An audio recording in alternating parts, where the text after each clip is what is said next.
Kathryn Garcia is the executive director of the Port Authority of New York and New Jersey. She is the first woman to hold the job. Now, you've only had the job for just about 6 or 7 weeks. What has this transition been like for you? It's been unbelievable, right? I've definitely hit the ground running. There's been a little bit of snow and, of course, the tragedy at LaGuardia this past Sunday, and I really feel for the pilots who passed away in that collision. But the Port Authority is an amazing place, and I'm thrilled to be there. Well, you know, I want to ask you about what happened at LaGuardia. I wonder if there are going to be any changes to procedures after the accident happened. You know, so at this point, we're going to wait for the NTSB to sort of give us some guidance on what occurred and if there's anything that needs to be changed. You know, the thing about LaGuardia is that it has a short runway. Mm-hmm. It's only 7,000 feet compared to Newark, which is 11,000 feet, and Kennedy, which is 14,005. I wonder if there are changes that have to be made to, like, ground lights or the pathways that planes have to take and the pathways that fire trucks have to take that would make it easier for people to get around. As I said, I can't speculate on what they're going to find. Obviously, the FAA has strong regulatory authority over our airports, including everything from the size of a runway to the lights to the signs.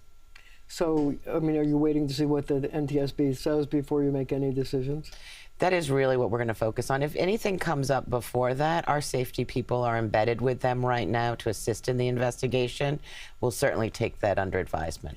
So you came on board at a time when the airports were in chaos because of what's going on in Washington and the partial shutdown and the slowdowns from TSA workers. I'm wondering if that has had an economic effect on the airports just by, you know, lost business, the concessions, things like that. We have not seen a decline around the passenger flows. That's mainly been when we've had weather issues. Obviously, there'll be an impact because LaGuardia was closed and obviously no flights flew. But our passengers have really struggled. And the TSA agents have really struggled over these last few weeks. We've been running food drives for them. So do you see any end to this? I would say that I am cautiously optimistic that DC will resolve this and that people, particularly as we're in the high season of spring break and the holidays, that everyone will be back to normal. So you took this job at a time when all the airports are in a time of transformation. I guess the biggest project now is JFK. Mm-hmm. You've got a $19 billion transformation. Terminal 1 is supposed to open this year, and I'm told that it's almost as big as the Empire State Building. What is happening there? So we started off, obviously, with LaGuardia and the success there. I guess JFK got a little jealous. We do anticipate that both Terminal 1, which, as you said, is the size of the Empire State Building, or all of the terminals at LaGuardia would fit in their head house. Is that true? Yes. All of the terminals will fit in just Terminal 1? Just in Terminal 1. Wow. So it's unbelievably large. And we also have Terminal 6. And that's going to open this year as well? Yes, that is what we are driving to as we speak. And we're very excited about what that will mean for travelers, both domestically and internationally.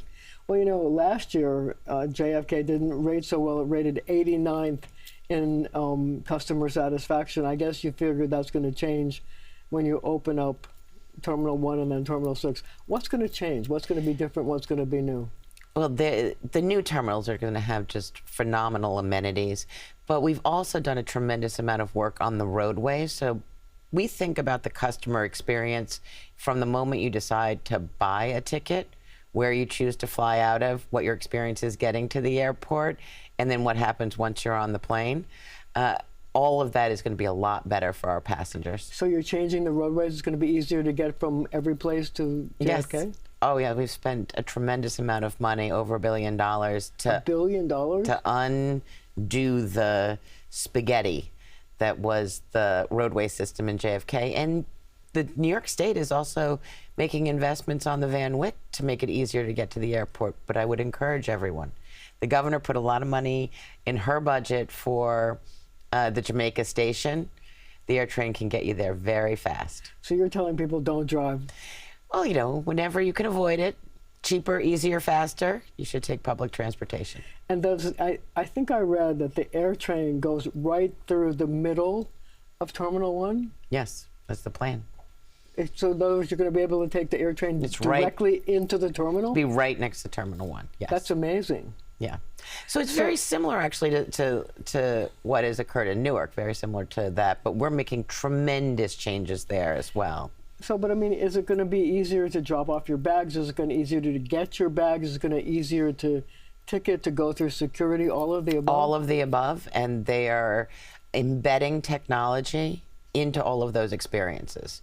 So even if you had a challenge on your flight, it gets delayed, you got moved to a different flight, your baggage, which might have gone off to Timbuktu, it will know, and it will be able to follow you onto that alternative flight. So you're telling people that your customer experience, if you lose a bag, you're going to get it back? You're going to get it back. That's what I've been told. Okay. So also you're doing a lot of work at Newark Airport. Absolutely. Newark already has Terminal A, which has gotten accolades. But with the movement of the air train, we're actually having to move it completely out of the way to create space for a brand new Terminal B. And I'm very excited to see that start to kick off. But you're also testing autonomous vehicles at Newark? We are. So tell me what's that going to be like? You're going to get in a vehicle and it's going to drive by itself? It is going to drive by itself, and we're testing several different prototypes. And part of it is, as we move the air train away from, it's in a semicircle, and we move it back to make space for the new Terminal B. We'll still have the old Terminal B for a while. We're going to need to get people from the air train to those terminals during construction. And so we're looking at whether or not this is an option. So, I mean, I know that you've tested like 1 or 2 different companies. You have another one that's going to be testing in May. I mean, how's it working out? I mean, do you have a sense that it works and that people will like it? We have a sense that it works and people will like it. It's very easy to get on with luggage. Really? Yeah, big doors. And so it's not like a car. It's not like a human's going to take you there. No, but no human will take you there. Okay. Okay, last but not least, but there's going to be, you're working on a new bus terminal. You have all these projects, so how can you even keep them, you know? I have a great team. The bus terminal is, I don't know, from all of my life, been really pretty awful, hard to get around, sort of dingy. This is going to be a world-class bus terminal, and we have over 200,000 people who move through the bus terminal every single day. But we're going to need some patience. It's going to take a lot of time to make it so that we are building this world-class institution. How are you going to be able to do it and still have all those people, 200,000 people coming in and out of the terminal every day? You more or less end up having to build it twice. So what? Yes, so our interim terminal in the future will be our staging and storage area so that buses don't have to go back to New Jersey after the morning commute. But in the interim, we're going to use that to move passengers through. But what about the approach roads from New Jersey into the bus terminal and back? I know there's some construction going on there. Is that going to make much of a difference? There's already work underway. There are 2 very large pieces of work that are underway. One is the deckovers of Dyer Avenue, and then the second is what we call the ramp structure. And so that will create the ability of buses to get to the interim station and then to the future bus terminal. So if I wanted to take a bus from the Port Authority, how's my experience going to change? And when will my experience change? It's going to take a little bit of time. So we don't anticipate the bus terminal will be completed till 2030. And so what it means is that we can load and unload buses much faster. And also the interior experience and what is available to you from a concession standpoint will be better. So we have about a minute left. I'm just wondering, what was the biggest challenge you faced when you came into this job from all the other jobs you've had? Well, I mean, this is a tremendous organization. As you said, it has such breadth of different activities on any given day. Is something happening at the PATH train? Is something happening at the GW? What's going on at our airports? And you know, the one that I think is very interesting, and we don't think about it as often, is what's happening at the seaport. Being able to move that much cargo in and out of this region means that we can continue to get foreign goods in the way that we seem to like them. Okay, on that note, we're going to leave it right there for now. Up next, a man on a mission to bring the Olympics to New York.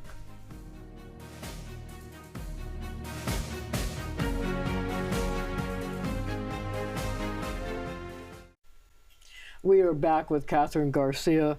This is a woman who has worn so many hats in government that I actually can't keep track of it. Well, actually, I can. So I want to know, I'm curious, like, how did you get your start in government? Oh, I got my start very long ago. My first job was in audit and enforcement for the Department of Finance when I was 22. And then I was an intern at the Department of Sanitation. Is that how you ended up as sanitation commissioner? Not directly. I think that might have had more to do with my experience when I was at the Department of Environmental Protection. I didn't know very much when I was an intern, but I was fascinated by the work and loved talking about the work. I was actually with someone the other day, and I was like, oh, do you know that's a shaft site? Do you know that's a sludge barge? How it all works has really always driven me.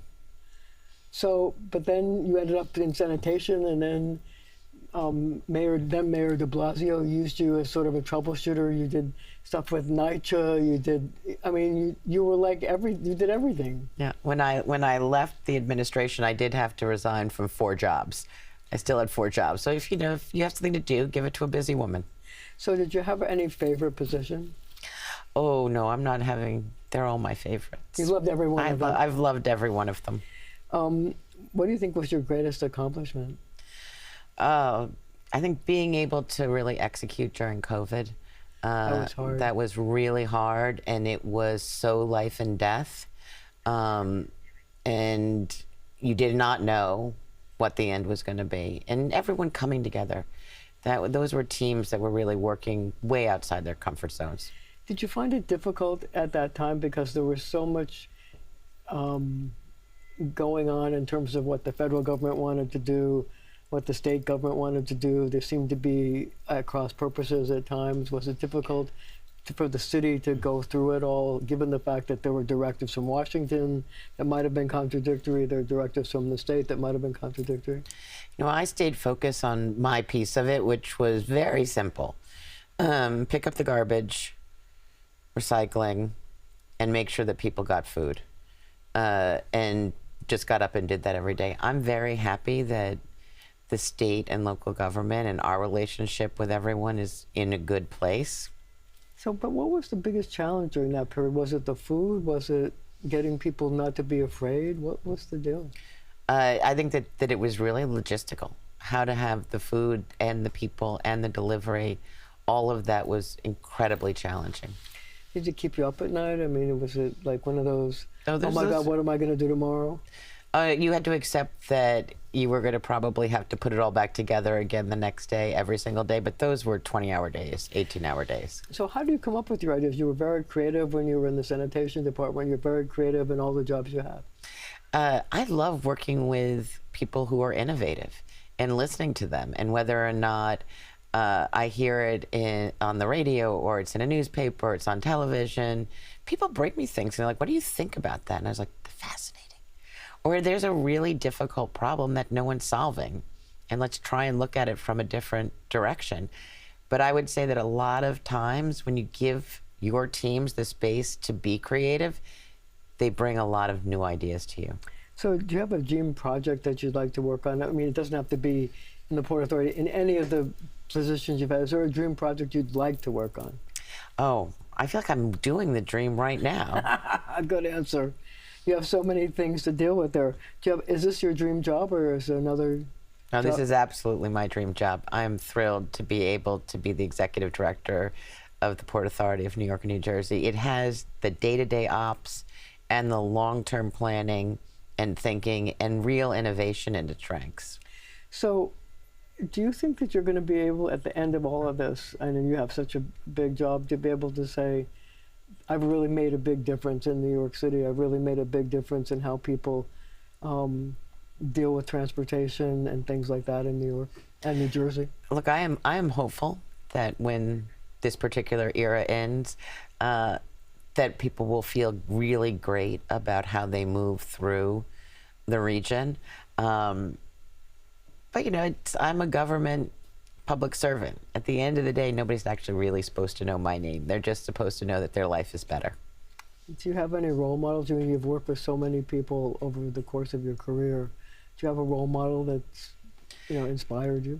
I had role models earlier in my life, the former Commissioner of Sanitation, Emily, but recently it was the governor, really showing how in very challenging times to lead with purpose and vision. And your dad?